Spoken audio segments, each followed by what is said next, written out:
of a mystery, featuring the adventures of Jack Packard and Doc Long in The Decapitation of Jefferson Monk.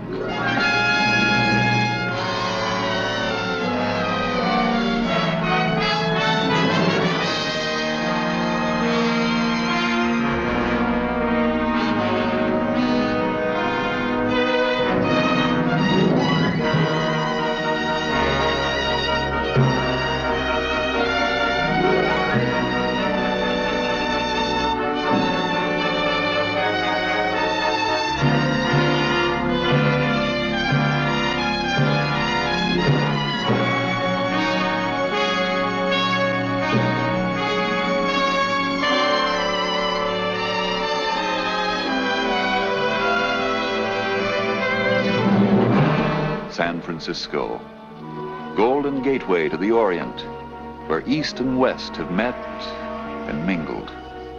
City of romance and mystery.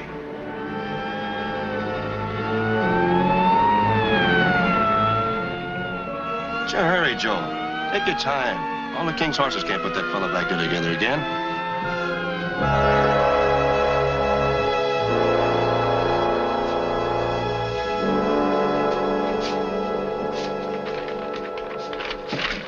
Here's his hat, Gippy. Thanks, boys. Name, Jefferson Monk. Address... You tell me you just got a new customer, Gimpy. Anybody important? Now, how should I know? Through these portals pass the known and unknown. The important and the unimportant, eventually. Now, that's a cheerful thought. Your morbid vocation has made a philosopher out of you, Gimpy. Sure. What's the name? Monk, Jefferson Monk. Automobile crash. Collision? Dave Bridge. Bridge? DOA. Dead on arrival. That's right. Jefferson Monk. Hey, could that be the Jefferson Monk? Search me. You mind if I take a look? Oh, help yourself.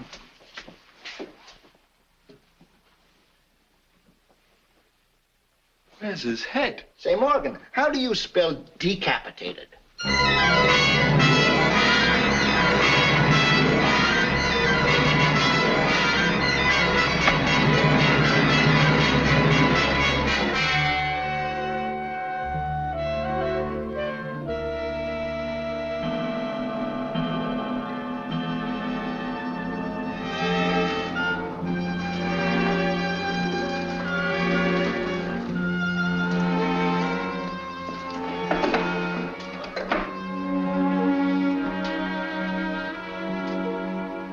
I can't understand it. Mr. Monk, he was such a nice gentleman. He used to come here very often. I think I told you already about that, Mr. Long. 6 times. Feller's got a right to repeat himself once in a while, but you're overdoing it. Hey, you know, Jack, that feller was right. That prophesied picked the date that Monk was gonna die. Prophecy. He hit it right on the nose. Yes, the prophecy was fulfilled. Now, gentlemen, please, you can't make me believe in such nonsensicals. We didn't believe it either when Mr. Monk first told us about it. Yeah. I thought he was drunk as a hoot owl. He's sitting right over yonder in booth number 12 with that gal Jean. It was 1 o'clock in the morning, 3 nights ago. Just 3 nights ago on the 13th of March. Would that be all, Mr. Monk? For the time being, Paul.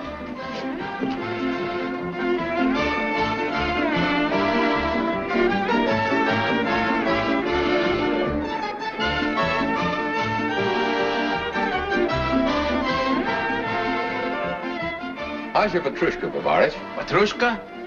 Speciality of the house. Petrushka? Well, what is that? Sort of a Russian cheesecake. It's very special. You ought to have some. I'd rather have an introduction to that there little old gypsy pigeon. Which one? That little blonde, one that's playing the fiddle. Oh, you mean Charda? You want to meet her? That's done. As soon as she finishes her number. I guess I ought to warn you, Bavaris. Doc is quite a ladies' man. He's left a trail of broken hearts from Hong Kong to Hong Kong. Excuse me, gentlemen. It seems to be a little trouble in number 12. Why'd you say that? Please, don't talk so loud. Excuse me, Mr. Monk. Has everything been satisfactory? I've been insulted. This lady's insulted me, called me a coward. Oh, I'm sure such a beautiful lady will never intentionally insult you, Mr. Monk. Of course not. Please sit down. I won't sit down. There's no one here who can make me sit down. I'm leaving. Please, Jefferson, Mr. don't make Monk. a scene. Why not? What's the matter with that? How you like that? Here I am enjoying all this fancy foreign feed, and an old-fashioned brawl has to bust out next door just because of lust. You can...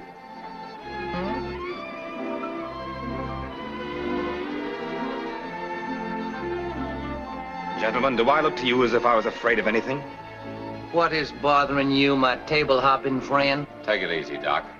The aspersion has been made that I'm a coward. Okay, son, I done counted to 10, but he's begging for it. Oh, gentlemen, please. Mr. Packard, Mr. Long, may I present you Mr. Jefferson Monk? And Miss... Jean. Ah, Sasha. Right in time. Sasha ran to tell Gregory to turn off the lights. I shall light this Café Royale here now, in honor of Mr. Monk and our special guests, the famous detective, Mr. Jack Packard, and Mr. Doc Long. Detectives. That's right. Miss Jean, ladies and gentlemen, this Café Royale is the speciality of the house.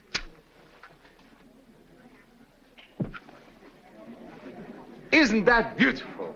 Oh, it's mighty pretty. Ladies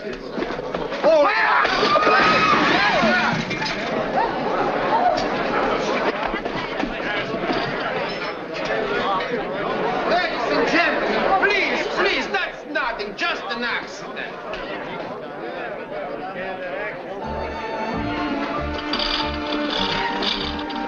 Nice work, son. Remind me to say thank you. Do you have any first aid equipment in the kitchen? Oh, yes, the kitchen. Take Doc out there and dress his arm. It's not too severe a burn. Your jacket got the worst of it. I mean, I can't sue him for nothing but just a new coat? Only one sleeve. Please, this way. I think we better be going. I'm sorry I had to bowl you over like that, Mr. Monk. I'm very grateful. That was an odd sort of an accident. It wasn't an accident. The fire and the boiling coffee were intended for me. Why do you say that? He's been talking nonsense like that all evening. Can't we go now, Jefferson? You wouldn't look so skeptical, Mr. Packard, if you knew that accidents like this are constantly happening to me. Why don't you go to the police for protection? That's what makes it all so tragically absurd. I don't know the names of the people who want to kill me. I've never even seen their faces. All I know is I won't be alive 3 days from now. I've been condemned to death. You don't believe me. But whenever I go anywhere at night, there's a man who follows me. Everywhere. In his hand, he carries a small black valise. Just the right size to hold a man's head. Jefferson. I tell you, I've seen it. He carries a small black valise. You've never seen his face? Never. And he's been following me for nearly a month. Well, how come? You got anything belongs to him? He thinks so. He's after my head. Now I've heard everything. You don't have to take my word for it. Just follow me and see for yourself. Why, certainly. Will you? I'd be very grateful. You see, sometimes I'm not so sure of myself. I feel confused. Well, you just go ahead. Me and Jack will be right behind you. Anybody following you, well, we'll grab them. Won't we, son? I left my coat in the booth. Would you get it for me, Jefferson? Why, certainly. Excuse me. You've been very patient with him. You're not Mrs. Monk, I take it. No, just a friend. You see, Mr. Monk's wife is an invalid. I hope you're not serious about following us. There really isn't anything. It's all in Jefferson's mind. Yes, I'm sure it is, Miss... Jean. We only agreed to follow him so that he'd leave quietly.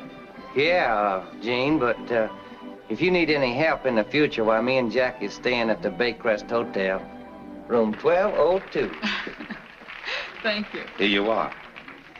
You haven't changed your mind. You're going to follow us. Oh, sure. Just leave it to us.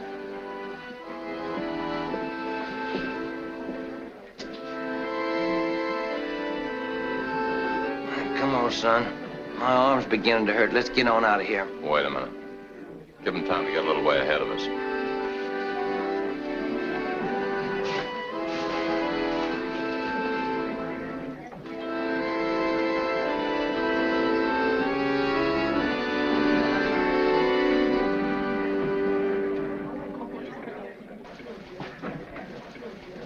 Seems like kind of a shame to walk off and leave, Mr. Monk. I don't intend to leave Mr. Monk, or his girlfriend, Jean, who doesn't like to give her last name. Hey, you didn't fall for that stuff he was handing out. Why, he was so drunk. He wasn't drunk. He'd been drugged.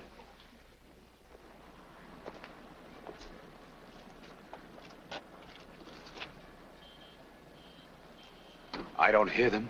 They said they'd follow us. That doesn't mean they'll be stepping on our heels.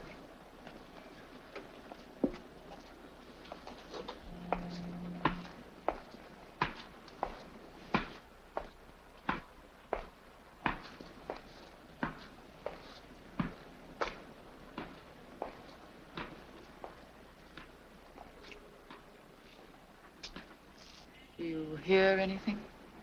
Yes. That step. It's him. Do you hear it? I don't hear anything. Are you sure it isn't just in your mind? No, it's not in my mind. I tell you, I hear it. Listen. Nothing. Come on, let's go. Wait. I'm going to stay and face it. Those detectives aren't following you. They're probably home in bed. What? What did you say? They told me they weren't going to follow us. They only said that to get rid of you. You're lying. Say you're lying. Say you're lying. Help! Help! Are you one of them? Help!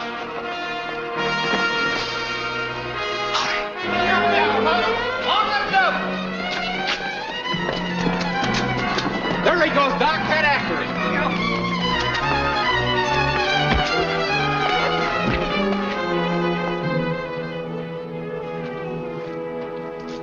Hey, Jack, is he hurt? Oh, just has the wit scared out of me. Well, no wonder. Did you get a look at that freak? No, not a close one. Well, I did. Too close. Are you all right? You see, I was telling the truth. Yeah, I guess you were. Well, from now on, Doc and I'll do your worrying for you. Yeah, I can't wait to get my hands on that fellow with that satchel again.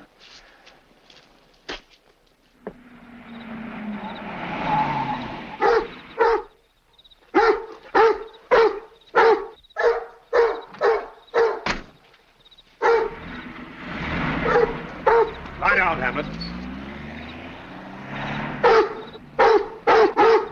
Lie down, Hamlet. He worries about me. What gets me is what you said about that gal, Jean. You sure you ain't never seen her before tonight? Positive. She sort of attached herself to me at the bar. I see a light in one of the windows. Did the servants wait up for you? No, that light's in Mrs. Monk's room. My wife never goes to sleep until I get home. Ellen's an invalid, paralyzed from the waist down. Oh, I'm sorry to hear that. Nice of her to wait up for you. I'd rather you didn't mention what happened tonight. I don't want my wife to start worrying about me. Well, how about you having just 3 more days to live? Did you tell her about that? Oh, yes. Ellen knows all about the prophecy. It's connected with her paralysis. Prophecy? Yes. Shall we go in? I'll explain the entire matter to you inside.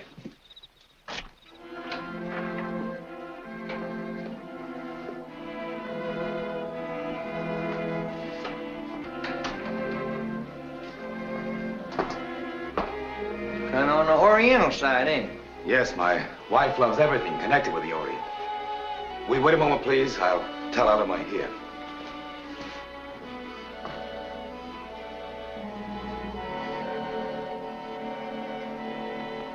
What you make of it, son? You got any ideas? I don't know enough about it yet to have any ideas.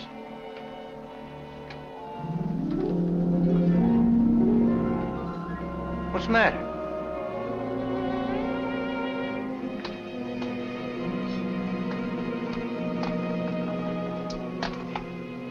Who are you? Mrs. Monk? I'm Jack Packard, and this is my partner, Doc Long. We brought Mr. Monk home. Oh, there you are, Doc. I went to your room, but I couldn't find you. Jefferson, why are these gentlemen here? Why, dear, they're detectives. Detectives? They promised to help us Jefferson, are investigate. you out of your mind?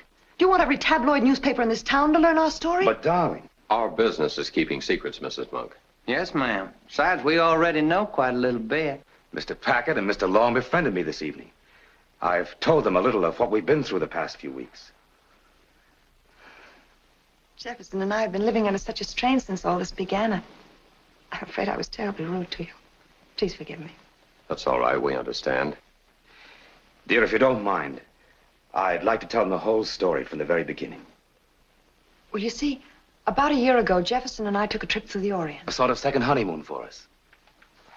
We didn't know then that it was to... If I could only make you understand... You mustn't talk, dear. I'll explain everything. All right. I'm tired. Will you please excuse me? Good night. Good night. Good night. Good night, dear. Please make Mr. Packard and Mr. Long feel at home. Of course. When I see how bravely she takes all this, it makes me thoroughly ashamed of myself. I think we'd be more comfortable in the drawing room.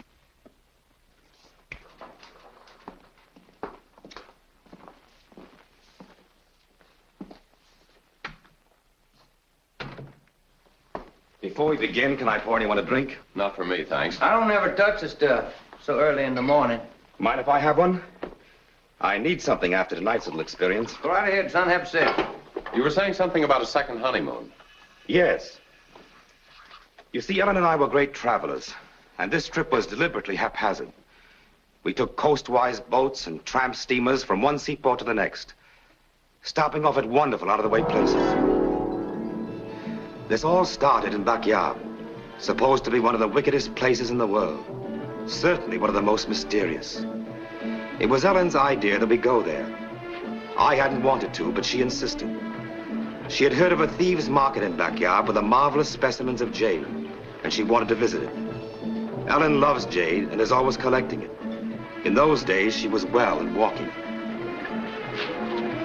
It was there in Backyard that a startling thought came to me. A street musician who seemed to be following us looked strangely familiar.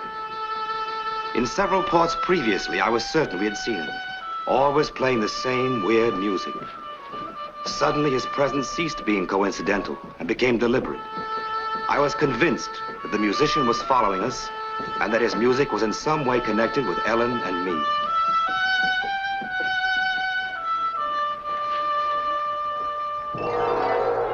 We were sailing for home the next day. But somehow I couldn't shake off the eerie feeling that music had given me. Then, one night I heard it again. Here. Right here in San Francisco. It was evening. I was meeting Ellen for dinner in a strange part of town. She was very late and it had grown dark.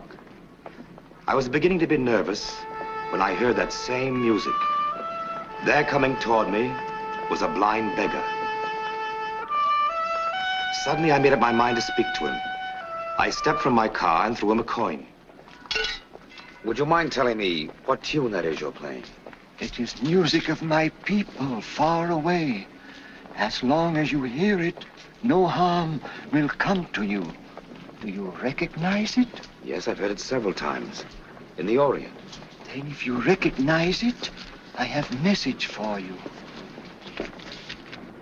To my amazement, the note was in Ellen's handwriting, asking me to come to her and implying she was in some danger. My first impulse was to call the police, but the note warned me to come alone. I asked the beggar, "Where did you get this?" My master, he wishes to speak with you. Who is your master? Where is he? Most high man, most important. He say you will come to see him. What makes him so sure? He say if you love your wife, you will come to see him.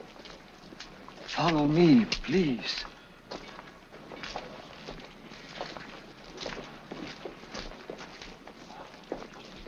I suppose everyone has at some time or other been in situations where familiar things suddenly become strange. It was that way with me. I have lived here all my life, and yet I followed that blind man through alleys and along strange streets I had never seen before. I felt as if I had been cut off from the world I knew. I was alone in a strange, foreign place, and I was frightened, like a child that awakens and finds itself surrounded by new, unfamiliar faces.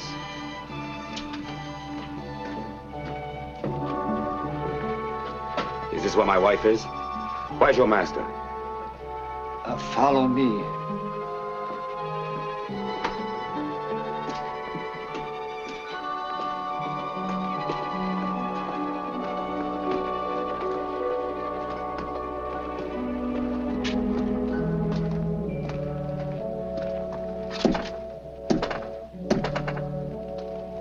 my master is here.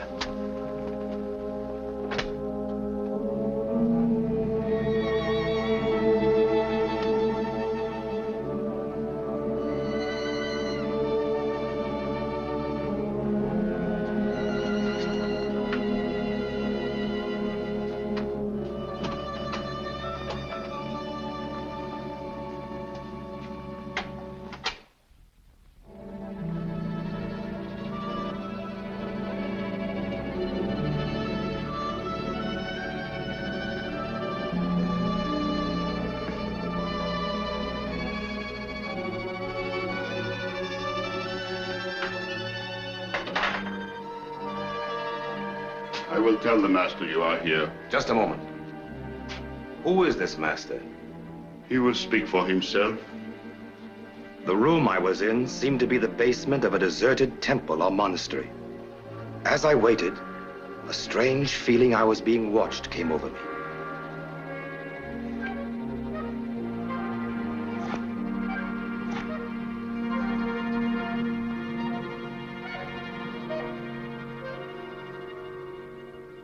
I am the person who sent for you. You may call me Mr. G. Will you kindly tell me where my wife is and why you brought me here? Have patience, Mr. Monk. I have followed you for many months, over many thousands of miles. That still doesn't answer my question, Mr. G. If that is your real name. Reality, Mr. Monk, what is it? If you are a skeptic, you say only those things that you can see and feel and taste are real. Believe me, there is more to life than that. There is even more to death. I didn't come here to discuss philosophy. Oh, forgive me, I was indulging myself. Allow me to reassure you that your wife is safe and that she is here. Thank you. Now, if you'll take me to her, I'll... Everything in due time, Mr. Monk. I have first to make you a proposition, a business proposition. Your business methods are a trifle unique, Mr. G. You may say the same of the proposition I am about to make. You see, philosophers and scientists have for centuries maintained that nature never repeats herself, that her variety is limitless. And yet at this moment, and in this very room, there are two mortal forms so much alike as to defy explanation. What do you mean? Who are you? I am G, the high priest of the sacred society of the Barukan. Barukan? The oldest secret society in the world. We were old when Marco Polo was young, over 700 years ago. He was the only other white man ever to become a member. What are you driving at? Will you please step up here to the altar?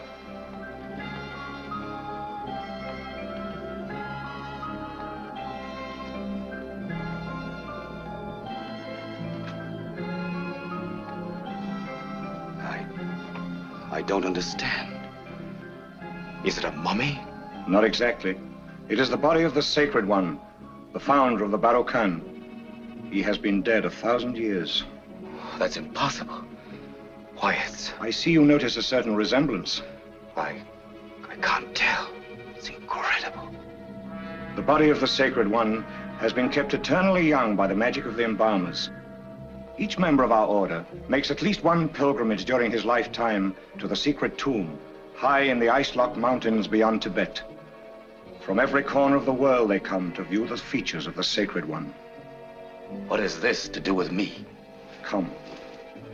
I will show you a portrait.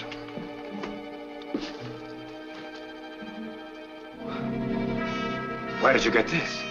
It is of our beloved founder, made during his lifetime. But that's impossible. It's a portrait of me. Precisely, Mr. Monk. That is why we have brought you here. On behalf of the Society of the Barukan, I am prepared to offer you $10,000 for your head. Are you out of your mind? Quite the contrary. Unfortunately, our founder's head is deteriorating in spite of the most marvelous skill of our embalmers. Mr. Monk, the very existence of the Barukan depends upon your accepting our offer. It's crazy. Absolutely insane. You expect me to sell you my head? When you no longer have any need for it, Mr. Monk. When you are dead.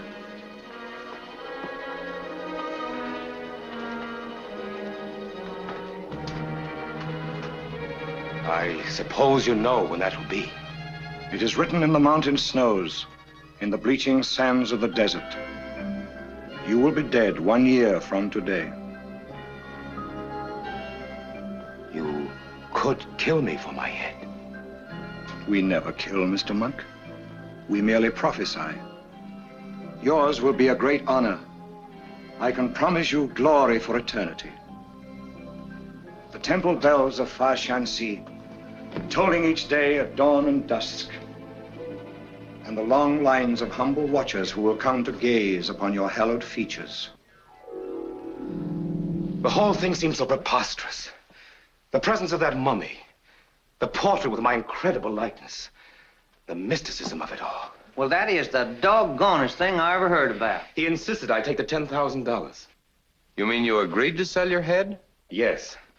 Oh, it was all so weird, it seemed the easiest way out of the mess. In fact, it was the only way. Mr. G made it quite plain that unless I accepted his offer, neither Ellen nor I would leave there alive. Well, if you ask me, I think you was darn smart. A month ago, I received a letter from Mr. G, reminding me that my time was almost up, and prophesying that my wife would become an invalid. 3 days later, my wife was unable to get out of her bed. Her legs were paralyzed. Well, I'll be dadgum. Did you ever try to find the place where you talked to Mr. G? I spent a week going over the entire district, day after day, on foot. There wasn't a trace. You know, one thing puzzles me. If they were so eager to have your head, why didn't they just take it? Yeah. Why spend $10,000? Why did they let you live any longer? The Barrow Khan prefer not to use violence. You see, according to Mr. G, there was the possibility that I might be the reincarnation of their revered founder. That's very interesting. Oh, believe me, there was much, much more. Mr. G seemed to know everything about me. When and where I was born, and evidently when and where I'm going to die.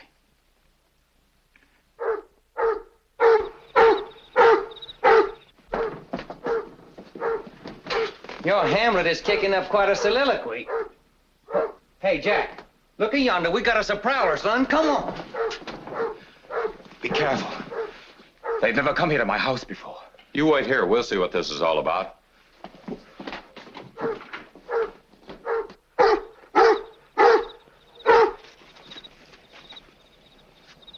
Was it a man or a woman? They was headed away from the house. I couldn't tell whether it was a man or a woman. Look around, see if we can't smoke something out.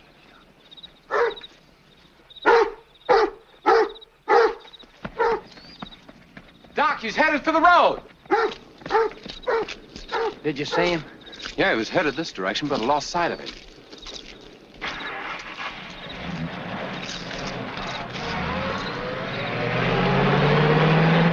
Look out! Hey!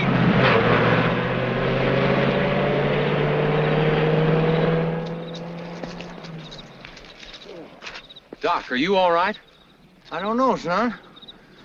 Maybe I should have stayed in bed today. Did you get a look at whoever's driving that car? I was too busy looking for a soft place to lie. Yeah, it's too fast for me.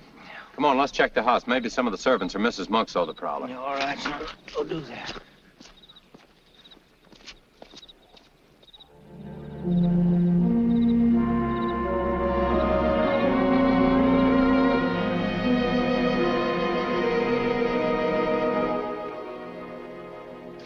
Are you sure you didn't hear anyone just outside? Or that no one has entered the room through this window? Well, of course I'm sure. No one could have come in without my knowing it. I'm a very light sleeper. I guess that's that. Thanks, Miss Monk. Dear, would you ask Osgood to get me a glass of milk? Certainly, dear. Thanks. It's a doggone shame us busting in on you this way. We get to working on a case, we kind of forget about other folks' feelings. Come on, Jack. Good night. No, please stay, Mr. Packard. I'd like to talk to you. Of course, Mrs. Monk. I want to tell you how glad I was that you consented to help us. Jefferson's been so worried. Sometimes I've feared for his sanity, even his life. Suicide? Well, my husband's extremely sensitive. He's tortured himself with the idea that he's responsible for my condition. Does your husband use any drugs or opiates to quiet his nerves? Jefferson refuses sleeping medicines. He thinks they're a sign of weakness. Perhaps if your physician prescribed something, he'd be willing. Well, I'll speak to Dr. Hahn about it. He's the family physician. I think that'll be wise. Good night. Good night.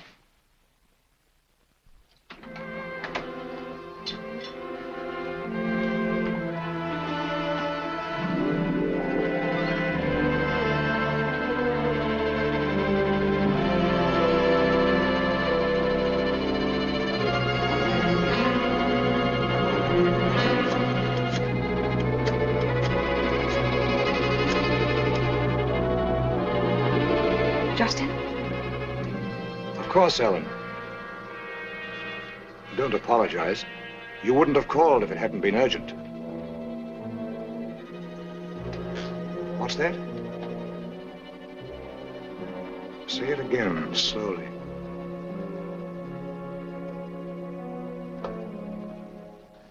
Tomorrow I'm going to see what's behind Mrs. Monk's supposed illness. Supposed? You mean you think maybe she ain't sick? Could be. Well, that's part of the prophecy. Maybe it is and maybe it isn't. All I know is that Ellen Monk wouldn't be the first woman who hated her husband, pretended to be sick or paralyzed to keep him away from her. Oh, man. I ain't never seen a woman act more in love with her husband. Maybe that's the word for it, Doc. Act. Now go to sleep.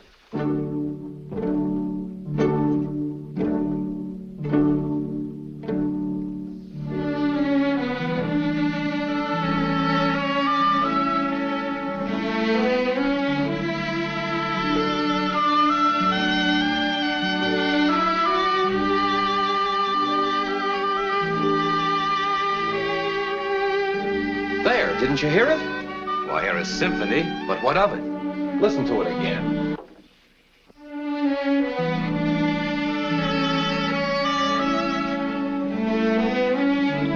Da, da, da, da. Your Sacred Music of Nervassa, which is supposed to be 1,000 years old, was written by Tchaikovsky. I don't get it. A few notes of music appear in a Russian symphony, but what does it prove? Well, maybe nothing, maybe a lot. Let's look at it this way. I'm a detective. I know a lot of fantastic happenings are supposed to come out of the so-called mysterious East. Things that have never been explained. But you refuse to accept them as facts until they can be proved. Is that it? Exactly. Can you explain my wife receiving a letter prophesying that she'll become paralyzed? No, I can't. But I'd like to see that letter. I have it right here.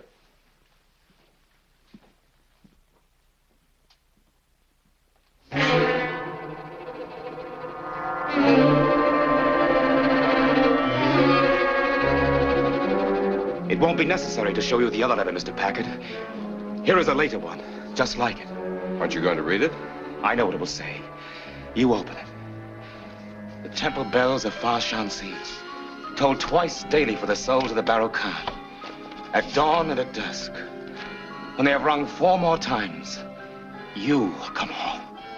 Temple bells of Foch. How did you know the exact wording of this? I have a very good memory. The letter prophesying Ellen's illness began exactly the same way. May I come in? I hope I'm not interrupting. Oh, not at all. Please come in, Doctor. This is Dr. Hahn attending Mrs. Monk. Mr. Packard, Mr. Long. Mrs. Monk has told me of your exploits, gentlemen. I am glad to meet you both. How do you do, Doctor? Hi. I hear we haven't been sleeping well lately. Oh, that's all changed now, Doctor. Mr. Packard has promised me an amazing cure for all my troubles. Oh, I'm most impressed. Mr. Packard, are you by chance a medical man as well as a detective? I'm only a medical amateur. What field of medicine do you prefer, Mr. Packard? The human mind, Doctor. Oh, psychiatry. My branch, fascinating. If you'd excuse me for a moment, I'll look in on Ellen. Oh, certainly. Tell me more about your and Mr. Long's experiences. Well, I started out to be a musician. You musical, Doctor? Now it's my turn to plead amateur. I understand, Doctor, that you're Russian. I suppose you took your medical training at the University of St. Petersburg. This is a very shrewd guess, Mr. Packard. Am I correct? Yes. Do you mind if I make another shrewd guess? I don't believe there's anything the matter with Mrs. Monk. I believe she could get up and walk tomorrow if she wanted to. It's hardly proper for me to discuss my patients, if you will excuse me. Gde verudilis, Doctor? What? What did you say? I asked where you were born, Doctor, in your native tongue. I'm also an amateur linguist. I was born in the province of Uzbek. Have you ever heard of or had any dealings with the Baruchans? The Baruchans? It's a secret organization of professional thieves and cutthroats. Their members are everywhere, I've heard. My travels haven't been as extensive as yours, Mr. Packard. Is there anything further you wish to know? No, thank you. But if there's ever anything you wish to tell me, Doctor, I receive all messages at the Silver Samovar.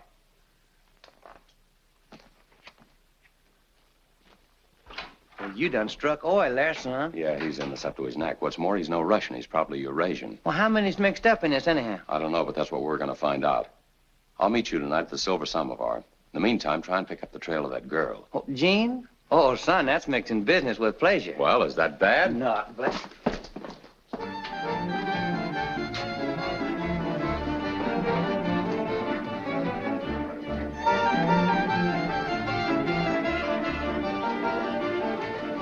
Hey, lady. I've been looking for you. Hello. I was looking for you. You was looking for me? Yes. I wanted to ask you how you got along with my drunken boyfriend last night. What makes you say he's your boyfriend? Or that you're a friend of his family? Because I'm a liar. I've been a liar ever since I can remember. Let's see if we can get a booth before they're all taken. Well, all right.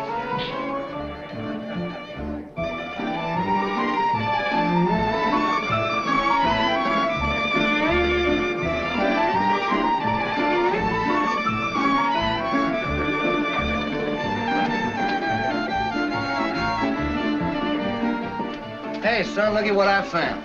Congratulations. Good evening, Jane. Hello. How about answering a few questions? Why don't you two big, strong fellows mind your own business? At the present, our business is Mr. Monk. He'll be here in a few minutes. Well, I guess that lets me out. You're not afraid of meeting him. Haven't you read the gossip columns? Jean and Jefferson have... Suppose you let me give you a little advice. Stay away from that man. He's stark raving mad. I'm not at all surprised. What with pretty ladies doping his drinks and trying to scald him to death.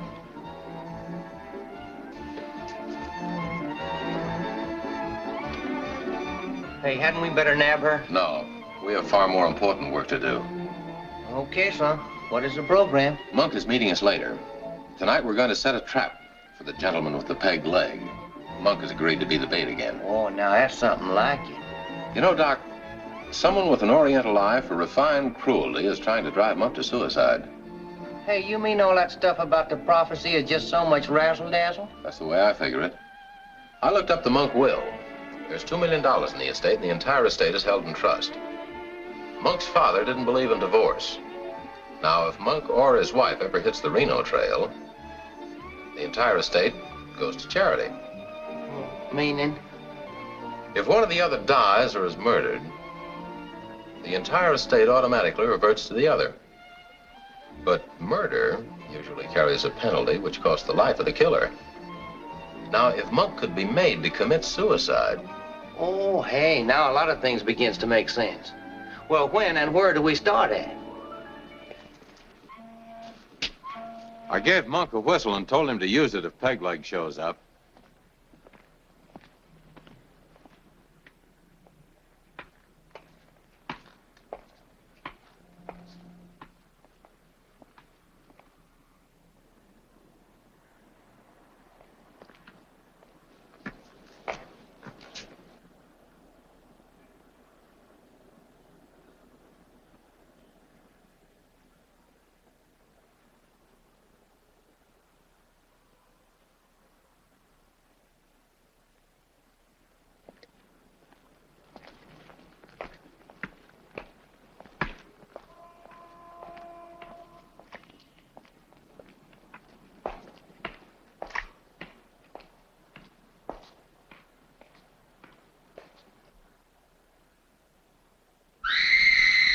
What was that?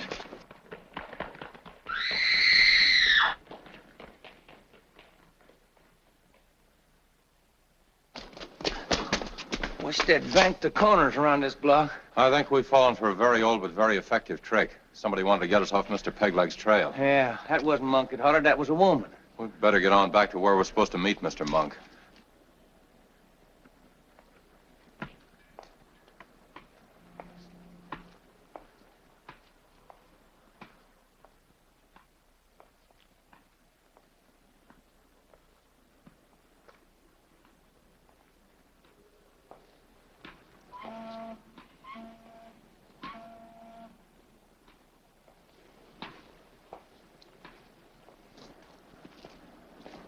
Let's grab that cab. Monk must be somewhere about. Taxi? Come in and share the ride. I'm the neighborly type. Hey, this is the way every taxi cab ought to be furnished. Sister, you do get around. Didn't we just hear you scream a few minutes ago? Possibly. Every once in a while, I feel like screaming. And when I do, I just let fly. You liable to bust your pretty little neck yelling that away. Yeah, scream yourself right into jail.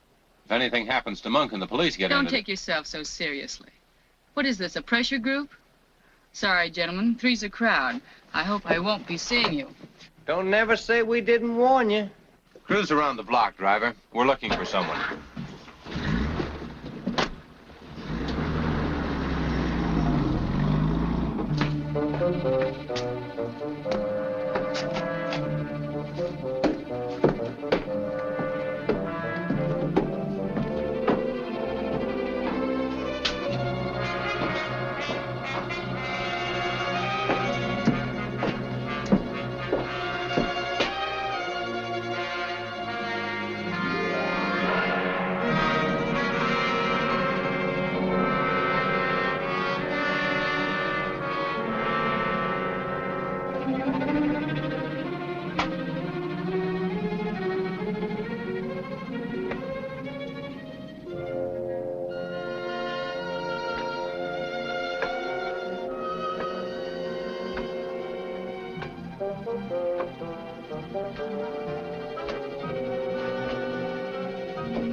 Who's there?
Time to wake up.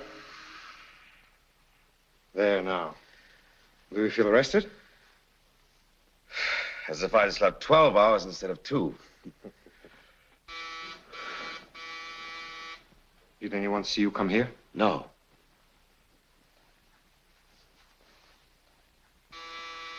Excuse me.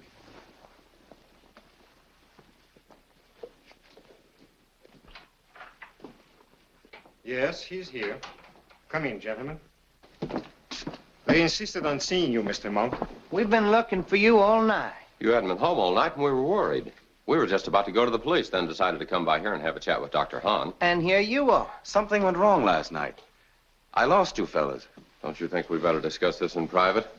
Oh, but of course, I'll write a prescription for Mr. Monk while you talk over these secret matters. Thank you, Doctor. We'll only be a minute. I don't like that guy. What happened? I started out to lead the man with a black bag to where you were waiting, but he fooled me. He came from the opposite direction. Then I heard a woman scream, and my peg-leg pursuer took to his heels. Did you follow him? No, he was gone before I could think. I walked the streets.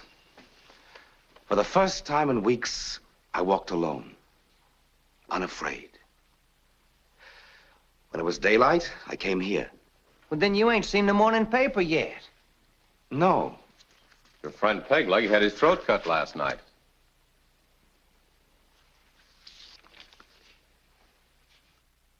Jason Anderson, known in police circles as Pop or Pegleg or the Face, due to the numerous weird disguises he affected, was found dead at 4:20 this morning in his rooming house. So, Jean is his daughter. Yeah. Doc, you better get on over to the police station and see what other information you can pick up. Okay, son. Your wife is probably worried. You better get on home. Yes, I had. I don't understand this sudden switch. A murderer murdered. What do you think it means? I don't know. But according to my calculations, the wrong people are getting killed. Well, gentlemen. Thank you for the use of the hall, Doc.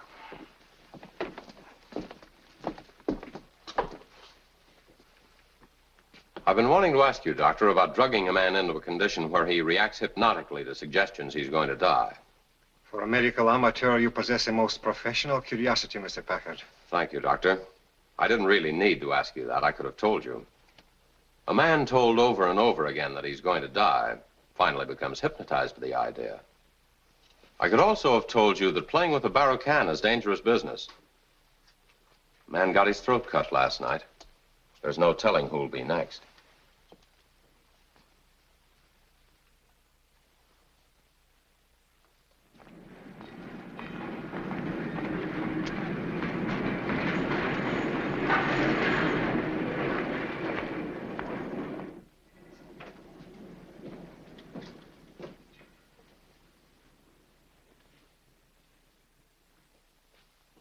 May I help you, sir?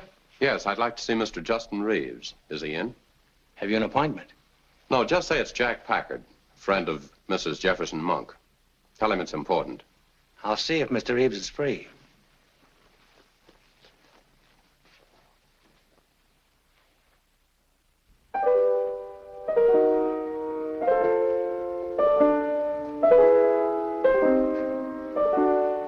You wish to see me? Mr. Reeves, yes. My clerk tells me that you mentioned the name of Mrs. Monk. Yes. When I saw the word Orientalist on your window, I half expected to see someone done up in embroidered robes and eating with chopsticks. Really, Mr. Packard? Now, what can I do for you? You can help me if you will. Mrs. Monk said you're the finest authority on the Orient in the city. Mrs. Monk is very kind. Yes, isn't she? You know, I've been to a dozen shops like this before I came here, but yours is the first where anyone knew Mrs. Jefferson Monk's name right off. Well, that's odd. Mrs. Monk is quite a collector of Oriental art. I know, but they don't seem to know her at any of the other stores. She said you might be able to give me some information about a secret religious organization known as the Baruchan. Oh, the Orient is full of secret religious societies. There may be a Baruchan, although I've never heard of it. But then why should I, if it's a secret society? Just what I told Mrs. Monk. Oh, do you play, Mr. Reeves? A little. Do you recognize this? Should I? Jefferson Monk heard it played by a street musician in Bakyab. Now, what do you suppose the street musician in far-off Bakyab was doing playing an oboe part written by Tchaikovsky? What do you want? Why, I told you, Mrs. Monk. Mrs. Monk didn't tell you anything. That's a rather positive statement, Mr. Reeves. One doesn't make positive statements without foundation. I take it you've had occasion to talk to Mrs. Monk recently. Well, you see, I happen to know Mrs. Monk very well. She would have told me... Don't bother. It's out of my hands now anyway. What do you mean? The thieves have fallen out. The one called the Face got his throat cut last night. There may be others. There's no Chinese proverb. Better one more good man on earth than another angel in heaven. Good day, Mr. Reeves. Or should I say Mr. G?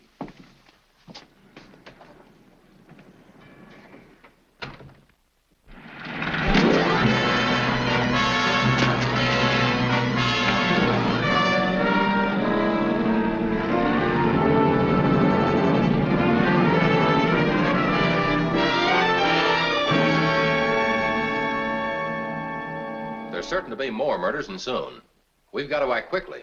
Evidence points to both killings being by the same person, which bears out what you've just told me. I don't know who killed Jean and Pegleg, but I have an idea for finding out.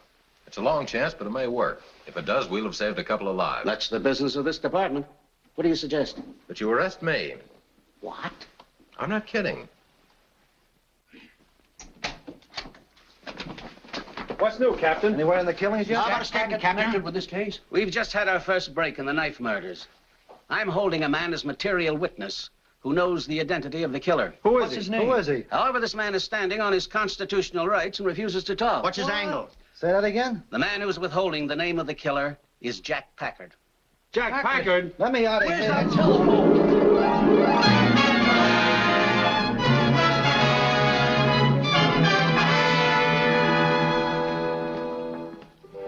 Packard, you're a 9-day wonder. What are the headlines? You ought to know. You made them.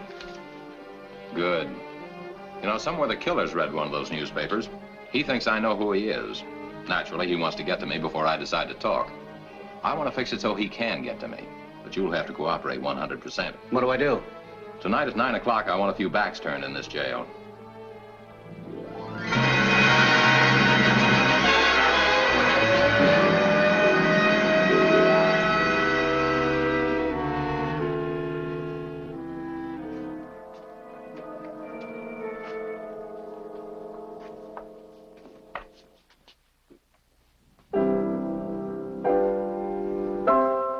In tune. Well, it's downright cozy. All the comforts of home. How'd you fix it? Place belongs to Monk. I had to tell him your plan to get to borrow the joint. I'd like it better if no one knew. Monk will keep his mouth shut. Besides, he's the only one could fix it with the night watchman. Listen, I want you to send identical telegrams to Ellen Monk, Reeves, Dr. Hahn, and Osgood the nurse. Tell them I'm hiding here and that I'm ready to talk business after 12 o'clock tonight. Okay.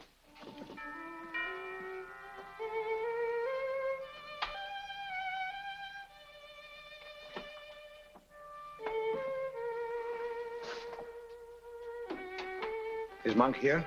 He hasn't left the house all day. Stays shut up in that drawing room playing his violin. Justin, No, not here. I'll see you when I leave.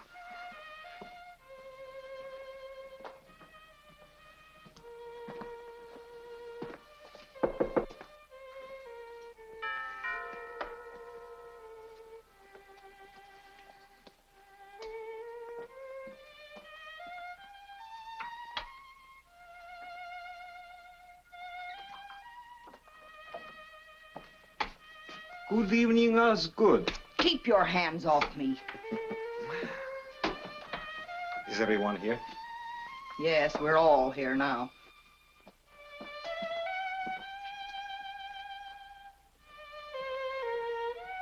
Well, I think we should drop the whole thing. Please!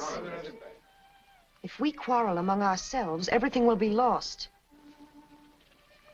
Well, as far as I'm concerned, everything is lost now. I say it's not. Don't you see the fact that Jack Packard sends each of us a telegram proves that he's bluffing?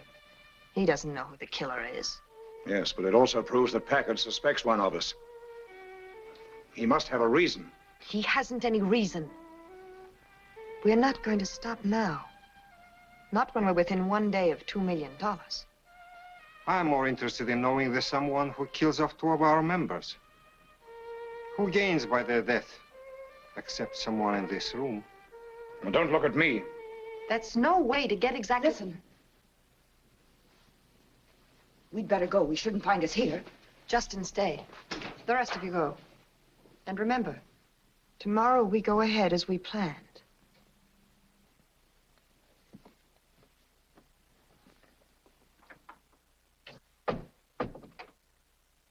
What do you think they are plotting now?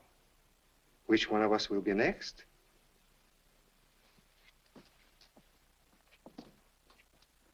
You must be insane to talk about going ahead with this. Those 2 detectives have seen through everything. They're suspicious, but they can't prove a thing. I should think you'd be as eager as I am. Think what it means to both of us. Now there are 2 less to share. Who is it? It's I, Ellen. May I come in? Over there behind the drapes.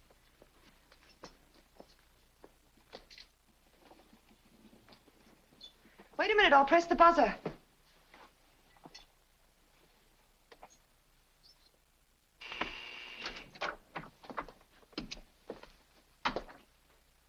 Oh, you alone? I thought I heard voices. A man's voice. I suppose a man who's scheduled to lose his head tomorrow is apt to hear all sorts of things. Jefferson, please. I forgot.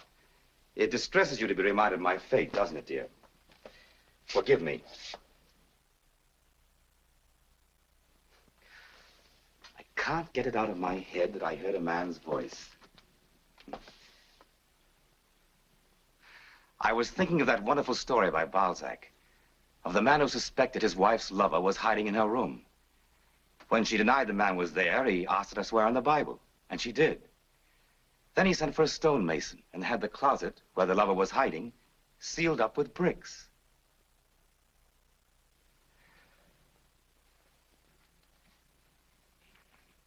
Would you like to swear? Jefferson, please don't joke about such things. I didn't intend to upset you. Good night. It would have been quite dramatic if you had sworn, wouldn't it? I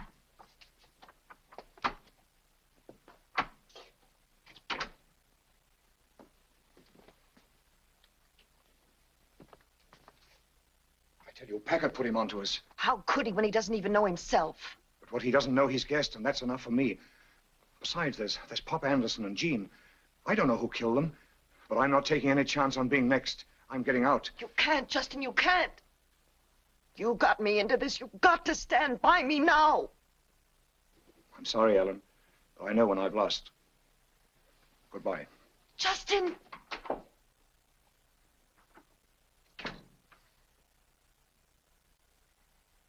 Wait.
Who is it?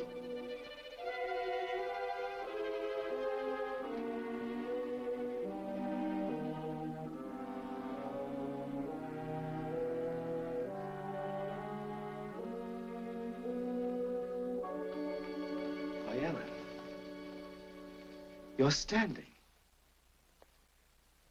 What a miraculous recovery. I heard a cry outside. Jefferson, please, may I have my chair? Why? You don't need it anymore. In fact, you never did need it, did you?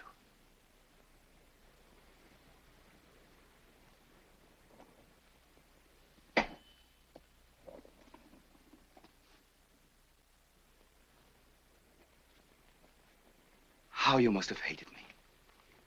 Resorting to such cruelty. Driving me to insanity or suicide. It's not true. I'm going to let you suffer, the way you let me suffer. I want you to feel a cold breath of fear as I felt it, day after day, night after night, until your nerves scream as mine screamed. I want you to taste your refined cruelty down to the last bitter drop. You're mad. When I found out what you were trying to do to me, my fear became courage. The courage to kill all of you. Justin Reeves is outside there, dead. His throat. His throat. Then you're the killer. Yes.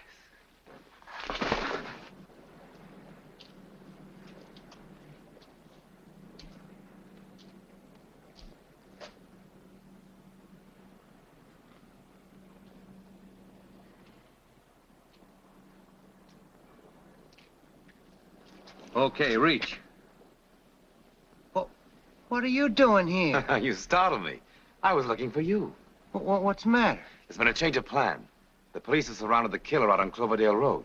Oh, that's what all them sirens was about. Well, I better go tell Jack.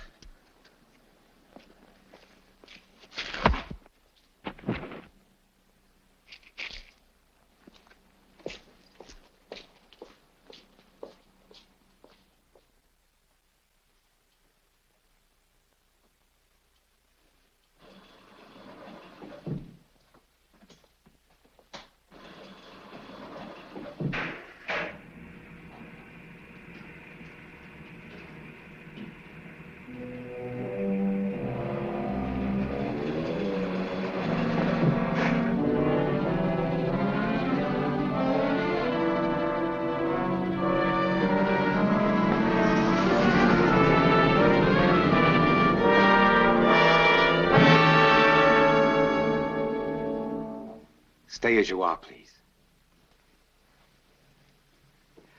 I'll have to borrow your gun. I like to hold all the trumps. So you're the gentleman who's so handy with a knife. I should have known. Don't apologize, Mr. Packard. When your friend asked to borrow the warehouse, I gathered there was an elaborate ruse to smoke out the killer. If you knew I didn't suspect you, why did you come here and expose yourself? Because I knew that if you didn't suspect me now, it was only a matter of time until you did. You see how I respect your detecting ability. So I said to myself, why wait? Mr. Packard must be killed. Step over there, please. The light's better, and I'd feel a little more comfortable with a piano between us.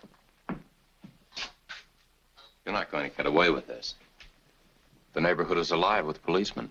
No, Mr. Packard. They've all gone. Someone told the police about another knife killing out near my home. Who was it this time? He called himself an Orientalist. He also called himself Mr. G. Yes, it was Mr. G. But as Mr. Reeves, he and I had never met. That is, until tonight. I suppose you're going to kill them all. Your wife included. Yes. After a while, my wife, too. What are you waiting for? Come on, get the killing over with. I want to appease my curiosity. I understand your deductions about the music. But how did you come to suspect my wife? Your portrait on the miniature. Why? Your wife had someone copy your photograph on ivory. I knew from your description it was neither old nor Oriental. The ancients did not use lights and shadows, chiaroscuro, as we do. Then when I saw the footprint on your wife's windowsill... What a mind you have. It's a pity, Mr. Packard, to stop it from working forever. Really a pity. For the first time, we're in complete agreement. Tell me, how did you arrive at the same conclusions I did? I went to Dr. Hahn and offered him more than the others were giving him. He told me everything. Bribery hadn't occurred to me. None of them realized they were handing me the opportunity for the perfect murder. The murder without suspicion. Really? So you see, Mr. Packard, why you too must be killed. Are you ready?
Raise your hands.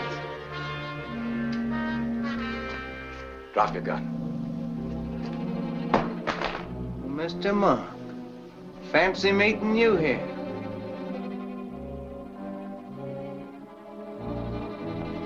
I have your partner, Mr. Packard. Are you coming out? Or shall I kill him with your gun? Don't do it, Jack. He's got to shoot me anyhow.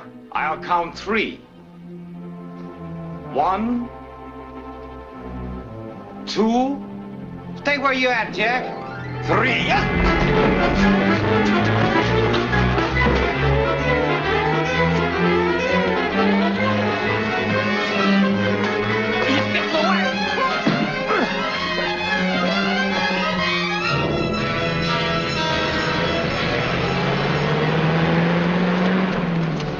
Very close. Yeah, he won't go far. In a few minutes, every cop in town will be looking for him.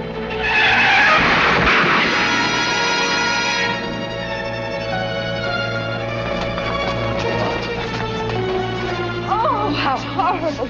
Take me away. I can't look. His head. It must have happened when he was thrown through the windshield.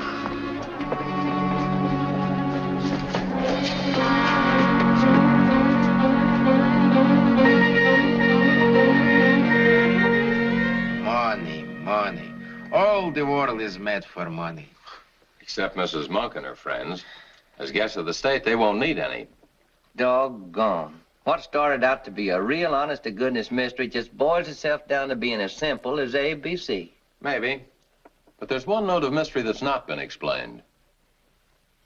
What happened to Jefferson Monk's head? Hey, you mean the prophecy? Maybe there was something after all? Who can say? The temple bells of far shone sea toll at dawn and at dusk.